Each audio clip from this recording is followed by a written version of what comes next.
घबराइए मत, चुनाव के बाद भी सीआरपीएफ यही बंगाल में ही रहेगी। सीआरपीएफ चुनाव तक ही रहेगी, चुनाव के बाद मिलिट्री फोर्स चली जाएगी, उसके बाद हम और आप होंगे, देख लेंगे।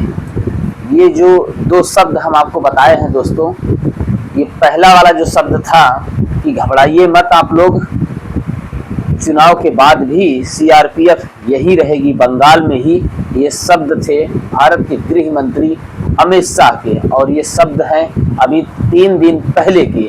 और जो दूसरा शब्द हमने आपको बताया था कि सीआरपीएफ आज है, इसके बाद सीआरपीएफ चली जाएगी, उसके बाद सिर्फ हम और आप होंगे, फिर देख लेंगे। ये शब्द थे ममता बनर्जी के, यानी दीदी के शब्द थे 2021 के विधानसभा चुनाव में। इसका बहुत ज़्यादा इम्पैक्ट भी पड़ा था दोस्तों उस समय 2021 के चुनाव में, और इस शब्द का भी कितना महत्व पड़ता है कि घबराइए मत, चुनाव के बाद भी सीआरपीएफ यहाँ पर रहेगी। यानी एक प्रकार से कहा जाए दोस्तों, जिस तरीके का आतंक और भय दिखाया जा रहा है, या इस आतंक और भय के रास्ते पर यह विश्वास दिलाया जा रहा है कि सीआरपीएफ के साथ सीआरपीएफ जो है बंगाल में रहेगी। आप घबराइए मत, आप वोट करिए, आप अपने पसंदीदा नेता को चुनिए। ठीक है दोस्तों, जिस तरीके की कवायद बंगाल में चल रही है, ममता बनर्जी वर्सेस अमित शाह, यानी एक प्रकार से देखा जाए दोस्तों तो एक प्रकार से पूरी की पूरी केंद्र की लॉबी अमित शाह के साथ है, और स्टेट में बंगाल में यानी ममता बनर्जी के साथ साथ उनके जो भी अपनी नौकरशाही है वो है, और उधर केंद्र की नौकरशाही के बीच एक बहुत ही घमासान चुनाव हो रहा है। और इस चुनाव के मायने इसलिए बहुत ही महत्वपूर्ण है दोस्तों, क्योंकि चुनाव का जो नेतृत्व भारतीय जनता पार्टी की तरफ से उठा रहे हैं वह भारत की राजनीति के चाणक्य कहे जाने वाले अमित शाह हैं, और बंगाल की वर्तमान मुख्यमंत्री ममता बनर्जी हैं। दोनों का जो अप्रोच है, एनालिटिकल अप्रोच है दोस्तों, वो आपको समझने के लिए सिर्फ आप इतना समझ जाइए कि एक तरफ जो है दोस्तों भारत के गृह मंत्री अमित शाह हैं, और दूसरी तरफ जो है दोस्तों ममता बनर्जी हैं, और दोनों का कंपेयर और तुलना इस हिसाब से भी आप कर सकते हैं दोस्तों।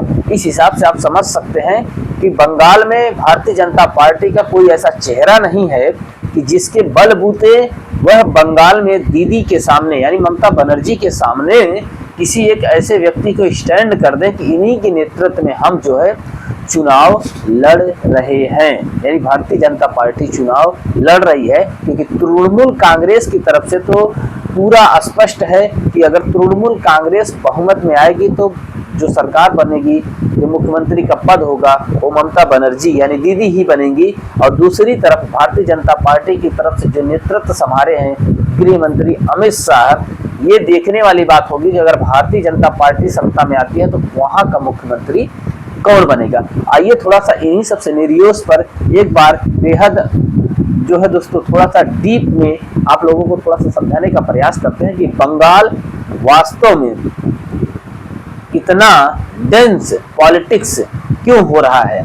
ठीक है, तो थोड़ा सा इतिहास के पर्सपेक्टिव से अगर हम आपको बताने का प्रयास करें दोस्तों, बंगाल कभी भी, ठीक है, बंगाल कभी भी किसी के अधीन नहीं रहा था। खासकर अगर आप मध्यकाल भारत को देखें और फिर उसके बाद जो है दोस्तों अगर सल्तनत देखें, सल्तनत के बाद जो है मुगल काल देखें, इन सब चीज़ों दोनों कालों में यानी चाहे कुतुबुद्दीन ऐबक से लगा करके जो है दोस्तों लोधी तक का कार्यकाल देखा जाए और उसके बाद जो है मुगल वंश के शासकों का कार्यकाल देखा जाए, बंगाल अमूमन जो है दोस्तों स्वतंत्र ही रहा। लेकिन बंगाल पर नियंत्रण अगर आपको बताएं स्वतंत्र रहने का, इसका परिणाम भी इसे आगे चल करके आधुनिक भारत में देखना पड़ा, जब 1757 के प्लासी के युद्ध और 1764 के बक्सर के युद्ध के बाद अंग्रेजों ने जो है दोस्तों कूटनीति के माध्यम से बंगाल पर अपना नियंत्रण स्थापित किया।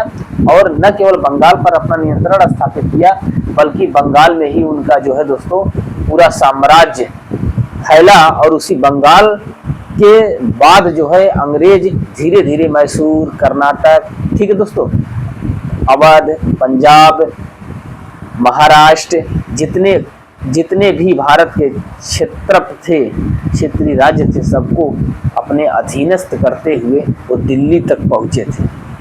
तो कहने का मतलब यही है दोस्तों, बंगाल जो है अगर मध्यकाल की देखा जाए तो मध्यकाल में बंगाल किसी के पूर्णतः अधीन नहीं रहा। बंगाल अमूमन स्वतंत्र रहा।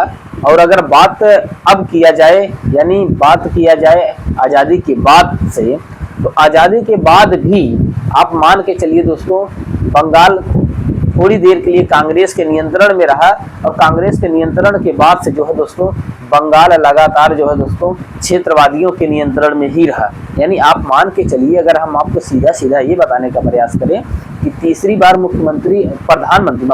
प्रधानमंत्री नरेंद्र मोदी बने हैं, लेकिन आप बंगाल में देखिए लगातार कंटिन्यूअस तीसरी बार या चौथी बार जो है ममता बनर्जी ही वहां पर सत्ता में है।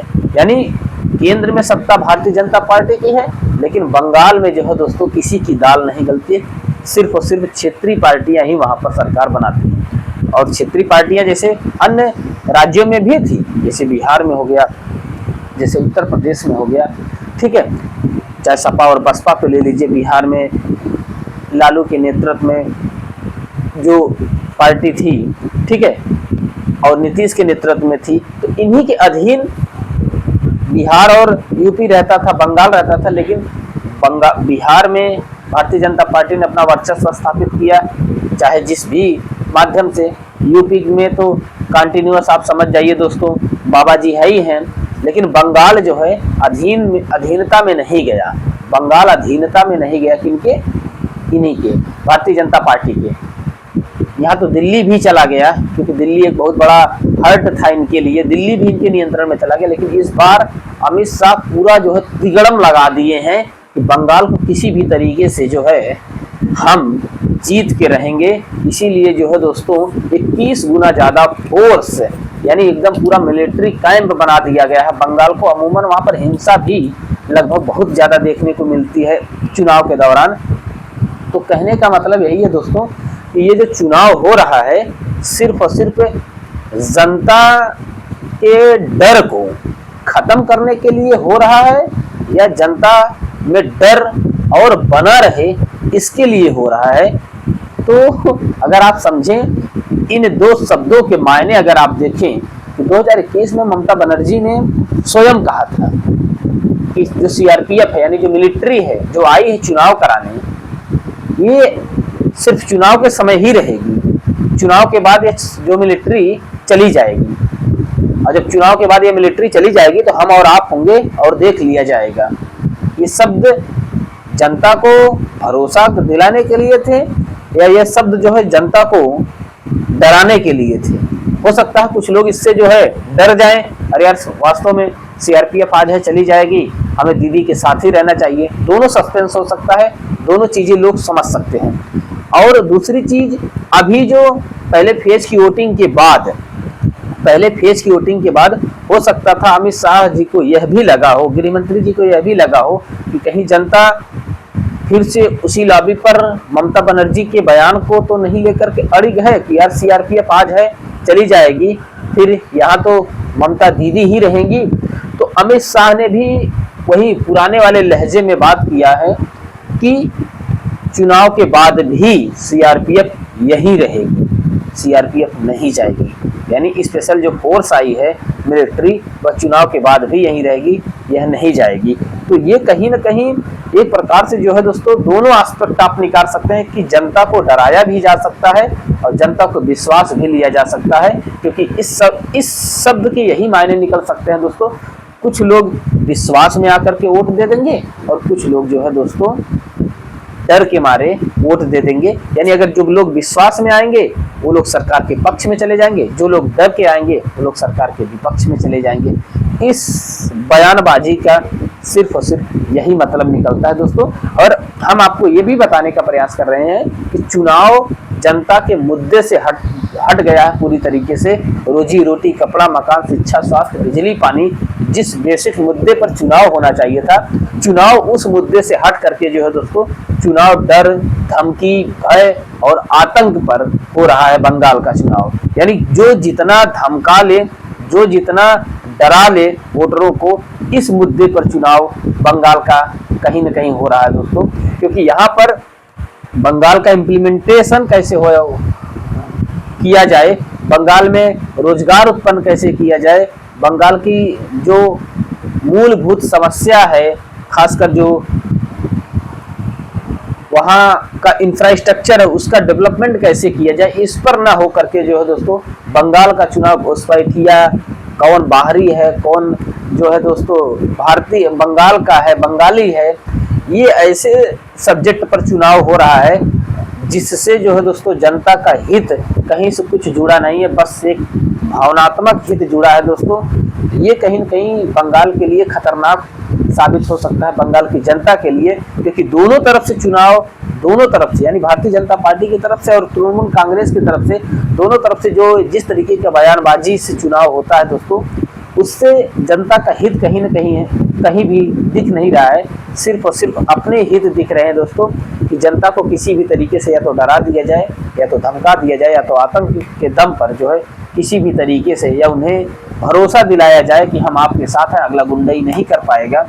इस मुद्दे पर चुनाव हो रहा है। ठीक है दोस्तों, ठीक है, बहुत बहुत आभार। जैसे ही कोई नया अपडेट आएगा आप लोगों को बताने का प्रयास करेंगे। बहुत बहुत आभार, धन्यवाद, थैंक यू दोस्तों।